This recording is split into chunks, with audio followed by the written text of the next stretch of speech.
My name is Nikki, aka the Dragon Queen, and today I am here with a review for A Loss for Words, The Story of Deafness in a Family by Lou Anne Walker.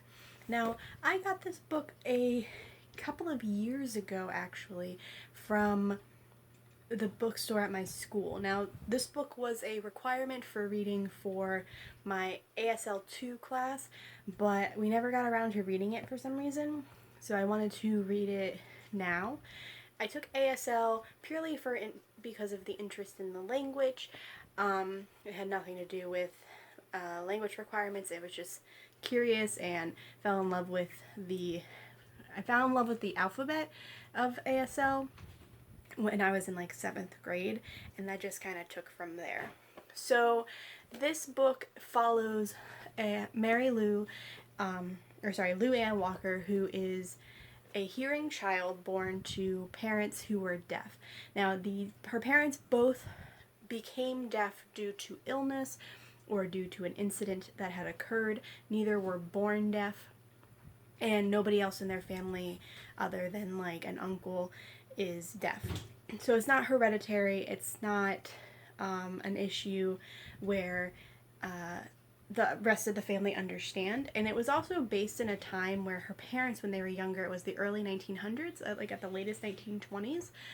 And at that time, the deaf community wasn't as prevalent, and there were still schools. I think there might still be schools, but there are still schools related to, instead of ASL, it was auditory only, meaning you could only talk or learn how to talk. You couldn't sign.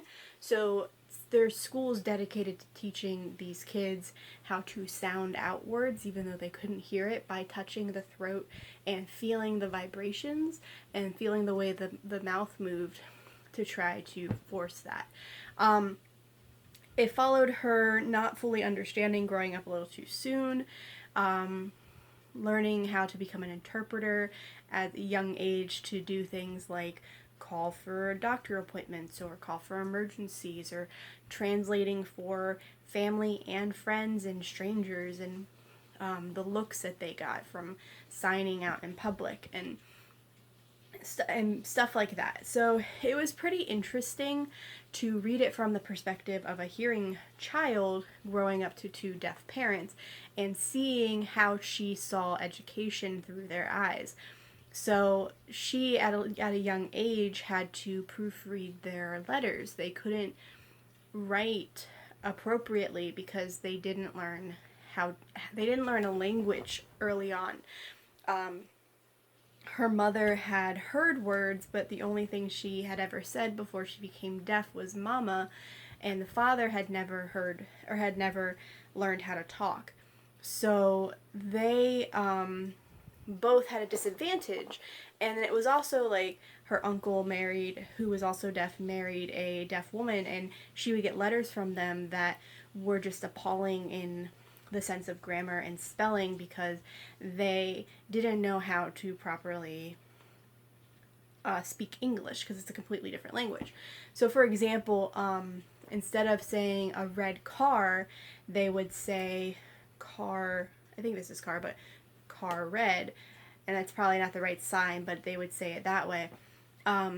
Instead of saying how are you, they say you how, or you how you. So that was very prevalent in their language when they tried to write. And it was a short read. I read it in a day. It was written in 1986, so it's older than me, but it was pretty interesting of a read. I highly recommend it. I believe I gave it 5 stars? 4 stars? I can't remember. I will check. One moment. 5 stars. I did give it 5 stars. I don't think I gave a review except for the star rating on Goodreads. But I highly recommend it, especially if you're interested in learning about a perspective of a deaf family, from the hearing world's perspective, growing up with it, how she wasn't necessarily always welcomed because she was hearing, so she felt like she didn't really belong in either culture, but at other times she felt like she belonged to both. So it was a very interesting read. I do highly recommend this book. And another book that is written from the perspective of a child who slowly becomes deaf and is raised by deaf parents is Deaf Again, which is another high recommendation from me. I read this for ASL 1. I do highly recommend this one. He was born hearing, slowly lost his hearing, and then officially became deaf when he was in high school.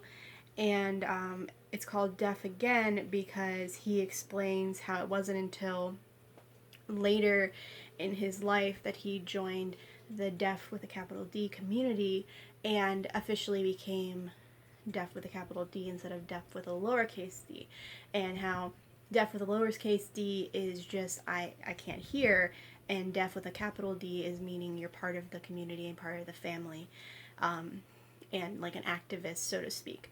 So this is another really good read. So, but these two books, this was the one I just read. I read this one last year, I believe. Both highly recommend.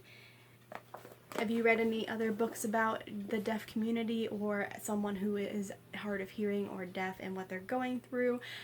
Please share it down below. I find this culture very interesting, and I do highly want to learn the language, and I would love to become a...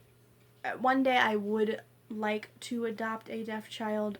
It might not be my first child I adopt, but one day that is still in the cards. But for now, this is the Dragon Queen signing off.